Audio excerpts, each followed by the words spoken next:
Hi friends, welcome to my channel. ఈరోజు మనం దీపావళి రోజు లక్ష్మీ పూజ ఎలా చేయాలో ఈరోజు తెలుసుకుందామండి. ఉత్తర భారతదేశంలోనూ దక్షిణ భారతదేశంలోనూ దీపావళి పండుగకు ప్రత్యేక విశిష్టత ఉంది.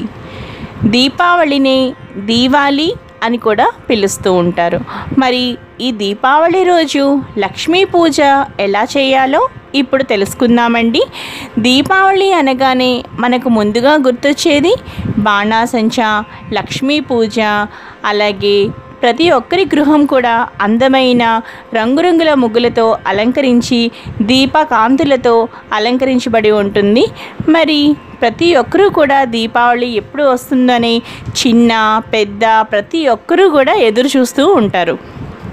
దీపావళి రోజు ఏ ఇల్లు అందంగా రంగురంగుల ముగ్గులతో, అందమైన పచ్చటి మామిడి తోరణాలతో, వివిధ రకములైన పూలమాలలతో అలంకరించబడి ఉంటుందో ఆ ఇంటిలో లక్ష్మీదేవి స్థిర నివాసంగా ప్రవేశించి ఆ ఇంటిలో కొలువై ఉంటుంది.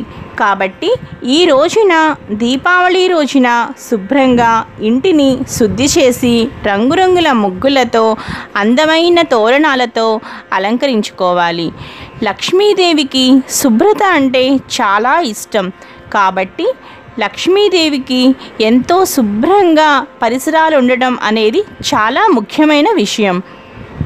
ఇప్పుడు దీపావళి రోజు లక్ష్మీ పూజ ఎలా చేసుకోవాలో ఇప్పుడు తెలుసుకుందాం.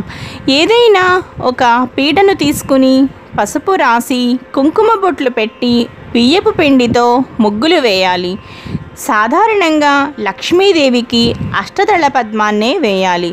ఆ తరువాత ఒక ఎర్రటి వస్త్రం పరిచి దానిపై బియ్యం పోసి దానిపై బియ్యంపై ఏదైనా ఒక తమలపాకు కానీ లేదా మామిడి ఆకు కానీ పరిచి దానిపై లక్ష్మీ గణపతి మూర్తుల ఏదైనా ఒక పటం కానీ లేదా అష్టలక్ష్మీ కలశం కానీ బంగారమైన వెండి అయినా మీ శక్త్యానుసారంగా ఏ కలశమైనా సరే మీరు ప్రతిష్ఠించి పూజను ప్రారంభించాలి. ముందుగా గణపతిని ఒక్కసారి స్మరించుకుని లక్ష్మీ గణపతి పూజ ప్రారంభించాలి. ఇక్కడ నేను లక్ష్మీ గణపతి అని కలిపి చెబుతున్నానండి. ఒక్క లక్ష్మీదేవికి మాత్రం ఎట్టి పరిస్థితుల్లో విడిగా పూజ చేయకూడదు. లక్ష్మీ గణపతులను కలిపి ఈరోజు పూజించడం చాలా మంచిదన్నమాట. కాబట్టి ఈరోజు మనకి లక్ష్మీదేవి ఏ స్వరూపాలలో పూజింపబడుతుందో ఇప్పుడు తెలుసుకుందామండి.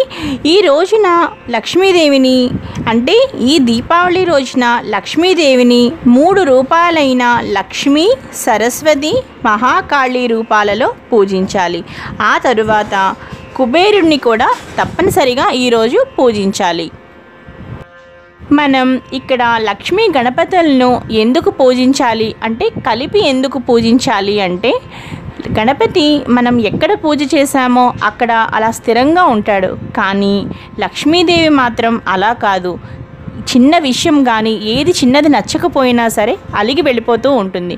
కనుక అదే గణపతితో కలిపి లక్ష్మీదేవిని పూజించడం వల్ల గణపతి లక్ష్మీదేవిని వెళ్ళకుండా ఎక్కడికమ్మా వెళతావు, నువ్వు ఇక్కడే కూర్చో అని గణపతి లక్ష్మీదేవిని వెళ్లకుండా అక్కడే కూర్చోబెడతాడు. కాబట్టి లక్ష్మీ గణపతులను కలిపి మనం పూజించడం అనేది ఈ దీపావళి రోజు ముఖ్యమైన విషయం. మనం ఈ దీపావళి రోజున లక్ష్మీ గణపతులను కలిపి ఎందుకు పూజించాలో ఇప్పుడు తెలుసుకున్నాం కదండి. ఇప్పుడు లక్ష్మీ గణపతి పూజా విధానం గురించి ఇప్పుడు తెలుసుకుందాం. ఇప్పుడు లక్ష్మీ గణపతి విగ్రహాలకు పూలమాలలు వేసి దీపారాధన చేయాలి. మంచి సువాసనలు గల అగరబత్తులను వెలిగించి లక్ష్మీ గణపతులకు ఇక్కడ మనం పూర్తిగా కూడా లక్ష్మీ గణపతులకు కలిపే పూజ ప్రారంభించాలి. చివరి చాలా ముఖ్యమైన విషయం గుర్తుపెట్టుకోండి. ఆ తరువాత లక్ష్మీ గణపతులకు పూజ కోసం మనం పసుపు, కుంకుమ, పువ్వులను ఏర్పాటు చేసుకోవాలి.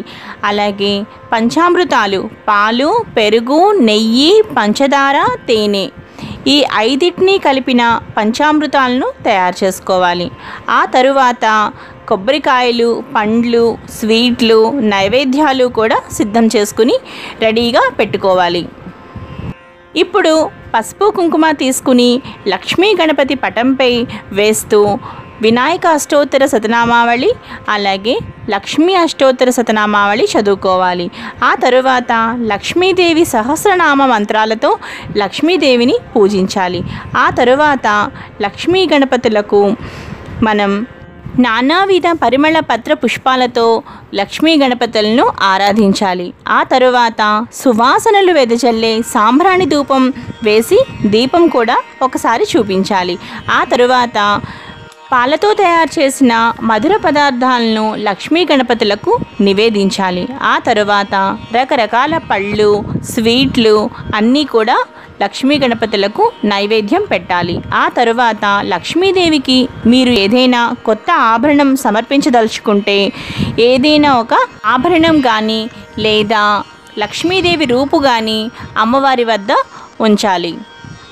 తరువాత లక్ష్మీదేవి అనుగ్రహం కొరకు మీ వ్యాపారానికి సంబంధించిన చిట్టాలు, పిల్లల పుస్తకాలు, పెన్నులు ఇవన్నీ కూడా అమ్మవారి దగ్గర పెట్టి ఆశీర్వాదాన్ని పొందాలి. ఈ విధంగా పూజించుకున్నాక లక్ష్మీ గణపతులకు హారతులు ఇచ్చి ఆశీర్వాదాన్ని పొందాలి. ఈ వీడియో కనుక మీకు నచ్చినట్టయితే తప్పకుండా లైక్ చేసి షేర్ చేయండి. అలాగే సబ్స్క్రైబ్ చేసుకోండి. అలాగే పక్కనే ఉన్న బెల్ సింబల్ని కూడా యాక్టివేట్ చేసుకోండి మరిన్ని నోటిఫికేషన్స్ కోసం. అలాగే ఈ వీడియో కింద ఉన్న డిస్క్రిప్షన్ బాక్స్ని కూడా చెక్ చేయండి. Thanks for watching.